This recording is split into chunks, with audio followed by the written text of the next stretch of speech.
do'stlar uchun. Ulug'bek akamning chin do'stlari uchun bugun ijro qilaman shu qo'shiqni. Chin do'stlar, omon bo'linglar vaqtimizda. Aha.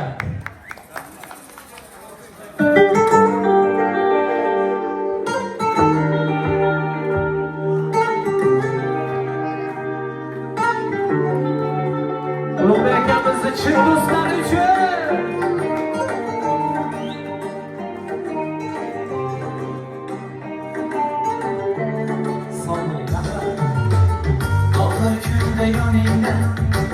Quvonchi shodligingda ham bor ham yo'g'ingda bir do'sting bo'lsa ekan kelganda kulfat balo bo'lmagaydir doimo shunday aziz bebaho bir do'sting bo'lsa ekan og'ir kunda yoningda quvonchi shodligingda ham bor ham yo'g'ingda bir do'sting bo'lsa ekan kelganda kulfat balo bo'lmagaydir doimo shunday aziz bebaho bir do'sting bo'lsa ekan bir do'sting bo'lsa ekan chin do'sting bo'lsa ekan qo'lingga emas yoningga do'st bo'lib tursin ekan bir do'sting bo'lsa ekan chin do'sting bo'lsa ekan boylikka emas boringga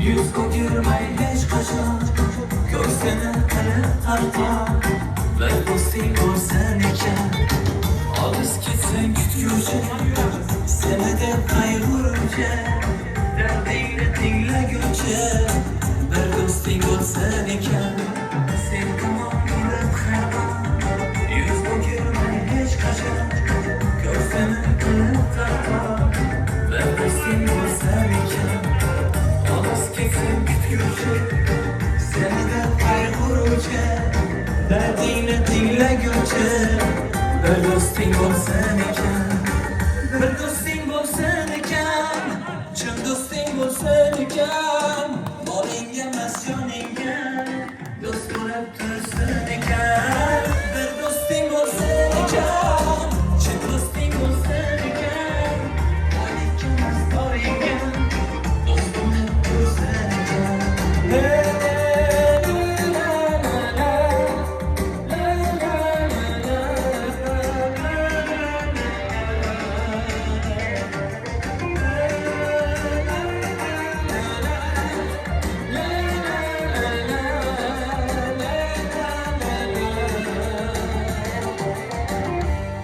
bir do'sting bo'lsin ekan chin do'sting bo'lsin ekan og'ir kunda yoningda sen bilan tursin ekan bir do'sting bo'lsin ekan chin do'sting bo'lsin ekan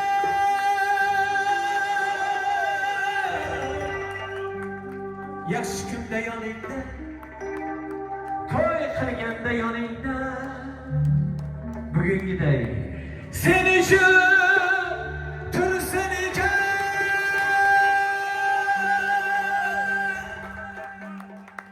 haqiqiy chin do'stlar omon bo'lsin sog' bo'linglar. Endi kelgan barcha mehmonlarni davramizga taklif qilamiz. Sho'x qo'shiqlarimizni ijro qilamiz. Qani Ulug'bek akamizni o'zchiliklarida. Marhamat. Qani barcha davramizga.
marta